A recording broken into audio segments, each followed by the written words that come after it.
Hey, what is up, everybody? The game has just ended. Stevie Breach is here to talk about the big San Francisco 49er win. What a game it was on Thursday Night Football on the NFL Network. The Niners win 35-11. Honestly, if you watch this game, 35-11 is honestly is sort of an ass whooping. But this game wasn't as close as that even seems. Like, if you were watching this game, it honestly seemed like the Niners beat the Rams by like 70. It was fun to be on the other end after these last 2 weeks. It's honestly, I had a lot wrapped into this. One of my biggest friends that I work with every day, my boy Troy, is a big Rams fan. So I mean, like being the guy that works next to you every day, all day, is the fan of the team that you're going to be going up against. You don't want to lose that game, and it was in my thought all day long. But the Niners came out to play. You have to give that definite game ball to especially Bowman and the 49er defense. What a job they did.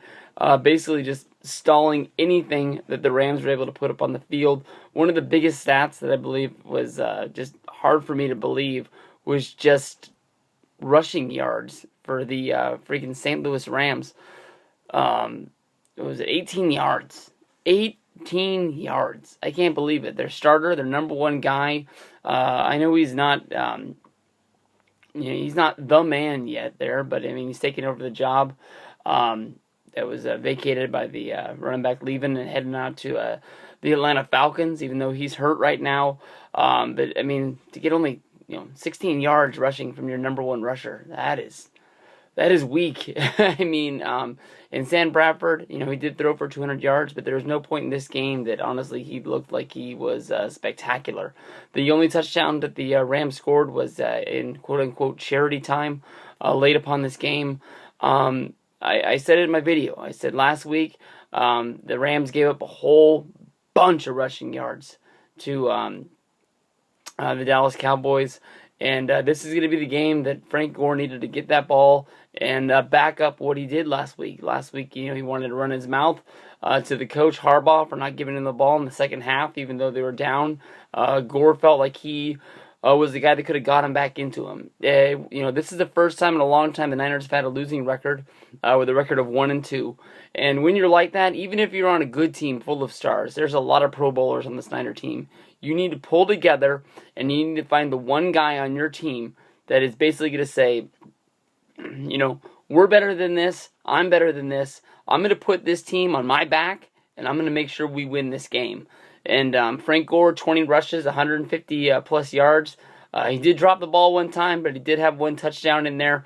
And then his boy, Kittle Hunter, once they pulled Gore from the game, because when the game just basically got out of hand, Hunter ran for a touchdown. He added almost 50 yards into there. He wanted to make sure he got his name in the paper. Damn good rushing day. We have sort of like a bye week because we don't play on Sunday, and then we have to wait all the way 7 more days. We play the Texans. I almost say we play in Texas, but we do play in Texas against the Texans.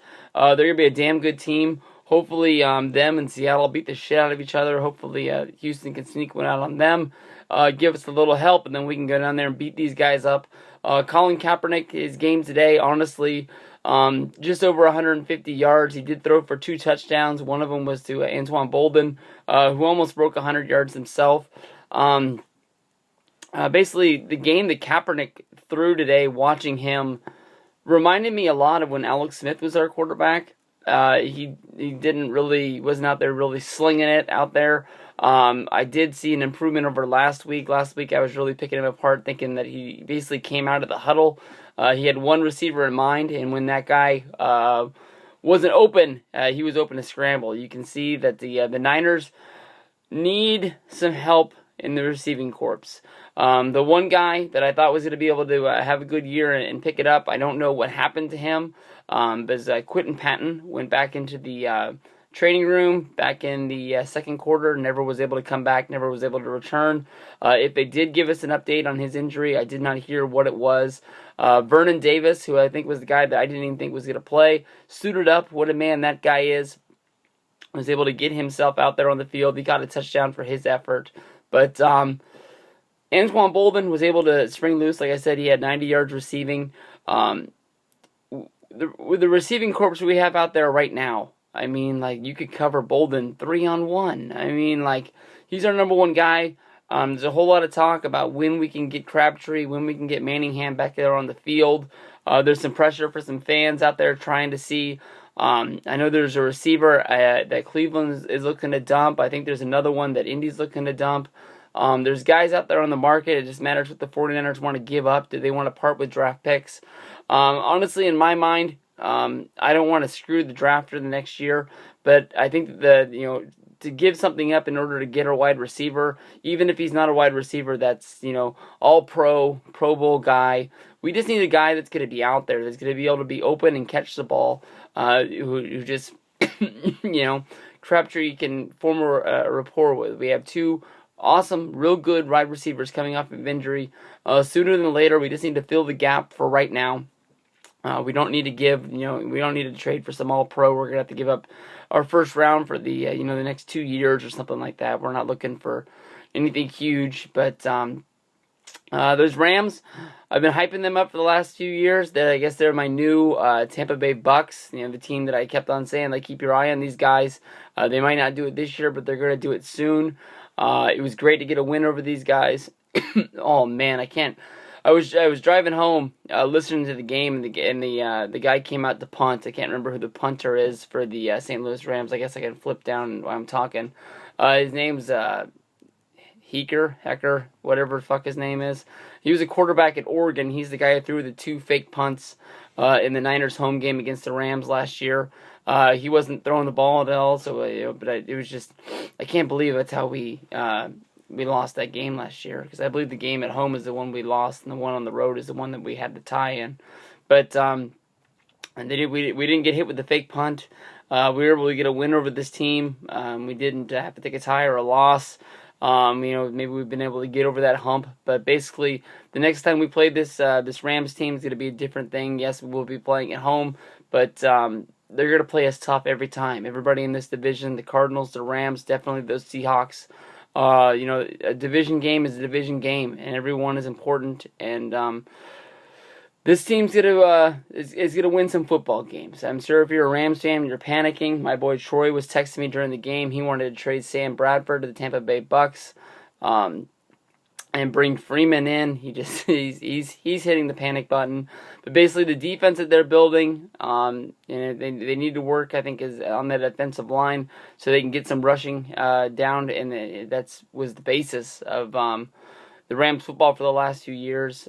Find out what kind of quarterback you want Bradford to be. If you want him to sling for the moon like the golden days of the St. Louis Rams with Kurt Warner and the greatest show on turf or something like that. But once they figure out what they're going to do with that offense, this is going to be a damn good football team. I'm not a Rams fan. I'm a Jeff Fisher fan. He's one of my favorite coaches in the league. And this isn't a team that we can take lightly, especially the team that's in our division. And we know we're going to be playing later on down this year, because I'm sure the Rams team that we play later on this year is going to be different.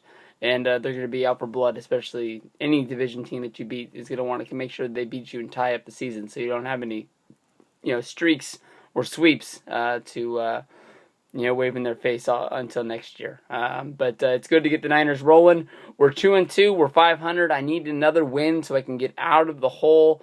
I need a loss from the Seahawks. Come on, Alex. Can't you just help me out a little bit?